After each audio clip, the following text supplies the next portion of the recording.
Hello everyone, welcome back to this video.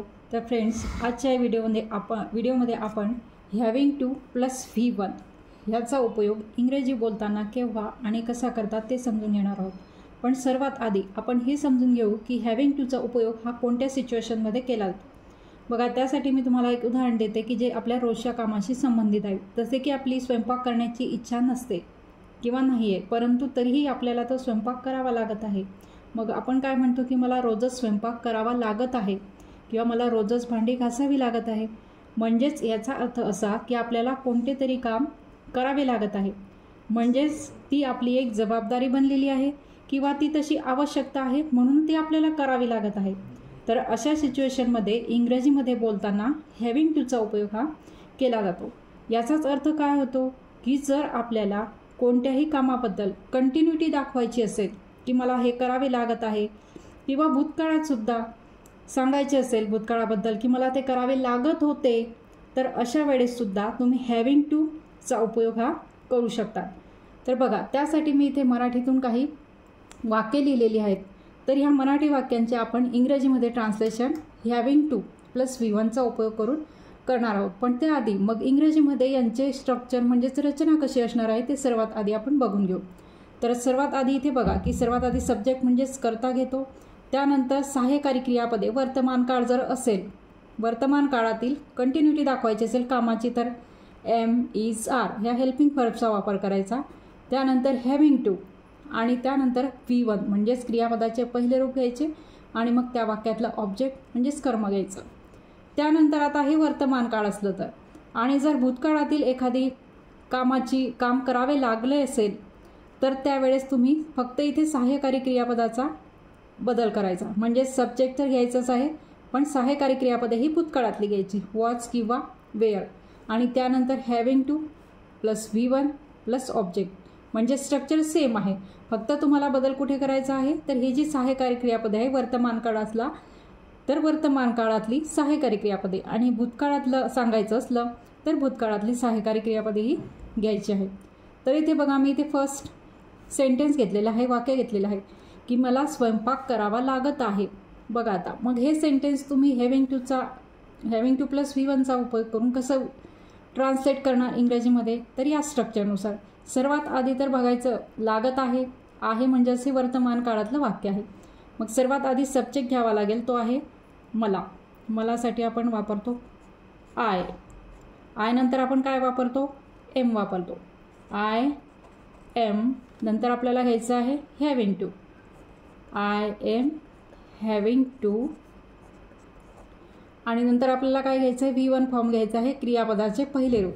मग स्वयंपाक करणे हे क्रियापद आहे, मूळ क्रियापद. मग त्यासाठी आपण काय वापरतो, टू कुक फूड. बघा अशा प्रकारे मग हे वाक्य इथे ऑब्जेक्ट फूड. मग अशा प्रकारे आपण इथे या स्ट्रक्चरनुसार इथे इंग्रजीमध्ये translation I am having to cook food. आता बघा, आपण वर्तमान काळामध्ये आय नंतर एम वापरलं, ही, सी, इट नंतर मग काय वापरावं लागेल, इथे इज वापरावं लागेल.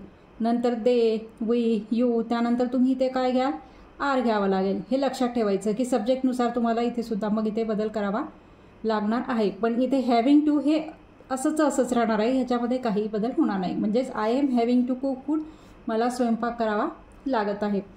त्यानंतर बघा इथे नेक्स्ट सेंटेन्स, माझ्या मित्राला कपडे धुवावे लागत होते दिलेलं आहे, म्हणजे भूतकाळामध्ये त्याला हे काम करावं लागत होतं, कंटिन्यू करावं लागत होतं आणि त्याबद्दल इथे सांगितलेलं आहे. मग आता इथे काय करावं लागेल आपल्याला, फक्त भूतकाळातली जी सहाय्यकारी क्रियापदे आहेत ती तुम्हाला घ्यायची आहेत. आता बघा इथे मग सर्वात आधी सब्जेक्ट कोणता आहे, कर्ता आहे माझ्या मित्राला, म्हणून त्यासाठी आपण काय वापरतो, माय फ्रेंड. नंतर आपल्याला काय घ्यायचं आहे, भूतकाळातलं सहाय्यकारी क्रियापद होतेसाठी माय फ्रेंड एकवचनी आहे म्हणून आपण इथे was. My friend was having to.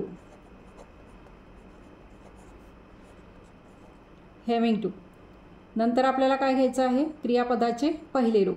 आता कपडे धुवावे लागत होते म्हणजेच ते धुणे, त्यासाठी आपण शब्द वापरतो वॉश. वॉश म्हणजेच कपडे धुणे किंवा काही धुवायचं त्यासाठी आपण वॉश हा शब्द वापरतो. आणि ऑब्जेक्ट दिलेला आहे ते कपडे, कपडे दिलेले आहे म्हणून इथे क्लॉथ्स असं वापरणार आहोत आपण अनेकवचन. म्हणजेच काय, my friend was having to wash clothes. माझ्या मित्राला कपडे धुवावे लागत होते, भूतकाळात धुवावे लागत होते, कंटिन्यू धुवावे लागत होते, म्हणून आपण इथे वॉचचा वापर केलेला आहे. आता नेक्स्ट बघा, मला वाट बघावी लागत आहे. बघा इथे सुद्धा आधी आपल्याला वर्तमान काळातलं वाक्य बोलत आहे की भूतकाळातलं ते तुम्हाला बघण्याचं गरजेचं आहे, कारण त्यानुसारच आपल्याला हेल्पिंग वर्ब वापरायचा आहे.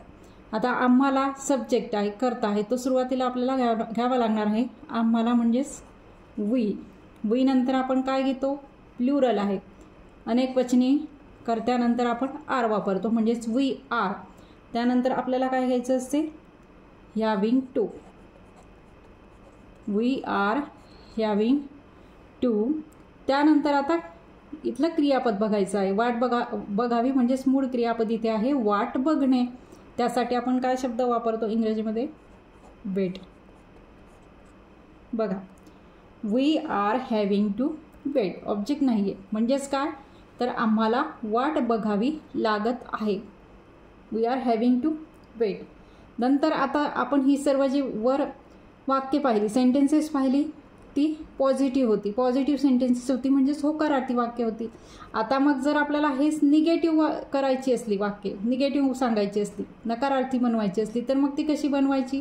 बघा आता इथे दिलेलं आहे, मला कपडे धुवावे लागत नव्हते. नव्हते म्हणजेच हा आहे भूतकाळ, फास्ट टेन्स. मग आता फक्त आपल्याला काय करायचं आहे की आपण जे सब्जेक्ट नंतर सहाय्यकारी क्रियापद घेतो. आता इथे भूतकाळ आहे, भूतकाळात आपण वॉज किंवा वेअर वापरतो. मग त्यानंतर फक्त आपल्याला काय वापरायचं आहे, इथे नॉट वापरायचं आहे. त्यानंतर बाकीचं जे स्ट्रक्चर आहे ते सेम असणार आहे. मग आता मला, त्यासाठी आय, नंतर सहाय्यकारी क्रियापद भूतकाळी वॉज. नंतर आता हे निगेटिव्ह आहे, नकारार्थी वाक्य आहे, म्हणून आपण काय घेतो, नॉट घेतो सहाय्यकारी क्रियापदानंतर, हेल्पिंग वर्ब नंतर. I was not having to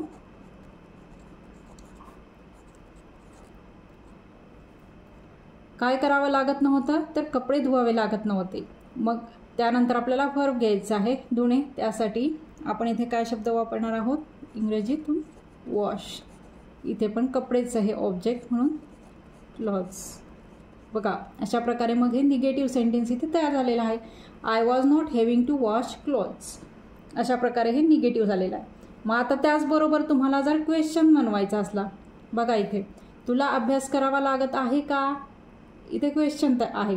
मग आता क्वेश्चन जर बनवायचा असला तर मग आता तो कसा बनवणार ते सुद्धा मी तुम्हाला सांगते.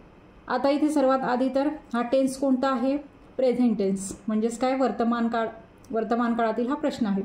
मग आता आपल्याला काय करायचं आहे, फक्त आपण इथे कसं घेतो, फॉर एक्झाम्पल मी हे इथे दाखवते तुम्हाला, वी आर इथे आपण घेतलेलं आहे. तर आपल्याला काय करायचं आहे, फक्त हेल्पिंग वर्ब सुरुवातीला घ्यायचा आहे आणि नंतर आपल्याला हे सब्जेक्ट जो आहे तो हेल्पिंग वर्ब नंतर घ्यायचा आहे.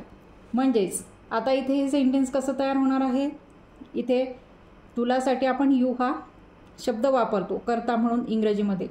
मग यू आर असं येणार आहे. पण मग आता इथे प्रश्न बनवायचा आहे म्हणून आपण तो कसा बनवणार, आधी काय घेणार, प्रश्नार्थक शब्द आर, नंतर करता म्हणजे सब्जेक्ट आर यू, बस. आणि नंतर हॅव्हिंग टू,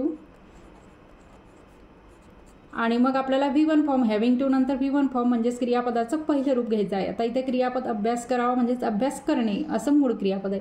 अभ्यास करण्यासाठी आपण स्टडी हा शब्द वापरतो, तो सर्वात शेवटी येणार आहे. आणि शेवटी क्वेश्चन मार्क. बघा are you having to study, अशा प्रकारे म्हणजे तुला अभ्यास करावा लागत आहे का, कंटिन्युटी. म्हणजेच याचा अर्थ काय झाला की एखाद्या कामाबद्दलची आपल्याला जर कंटिन्युटी दाखवायची असेल की ते काम मला करावे लागत आहे किंवा मला ते काम करावे लागत होते भूतकाळातलं जर असेल तर अशा वेळेला हॅव्हिंग टू चा उपयोग हा इंग्रजीमध्ये बोलताना केला जातो. हॅव्हिंग टू प्लस V1 म्हणजेच क्रियापदाचं पहिले रूप तिथे हे वापरायचं असतं. आता शेवटचं सेंटेन्स बघा, मला माझी गाडी स्वच्छ करावी लागत होती. बघा आता हे जे सेंटेन्स आहे, हे सेंटेन्स तुम्हाला इथे जे क्रियापद आहे त्यावरून कळलं असेल की हे कोणत्या काळातलं आहे.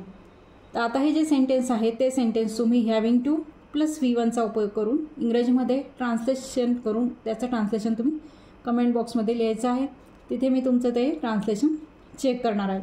तर हा टॉपिक अतिशय छोटा आहे आणि समजण्यालाही अगदी सोपा आहे, कारण की आपल्याला फक्त सिच्युएशन बघायची आहे की एखादं काम फक्त कंटिन्यू आपल्याला जर करावं लागते आहे तर त्यावेळेस आपण हॅविंग टू प्लस V1चा उपयोग हा करत असतो.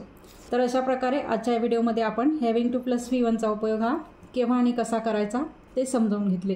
आजचा हा व्हिडिओ मग तुम्हाला कसा वाटला ते कमेंट करून नक्की सांगा आणि व्हिडिओ जर आवडला तर व्हिडिओला नक्की लाईक करा आणि जर तुम्ही या चॅनलवर नवीन असाल तर चॅनलला सबस्क्राईब देखील करा. थँक्यू.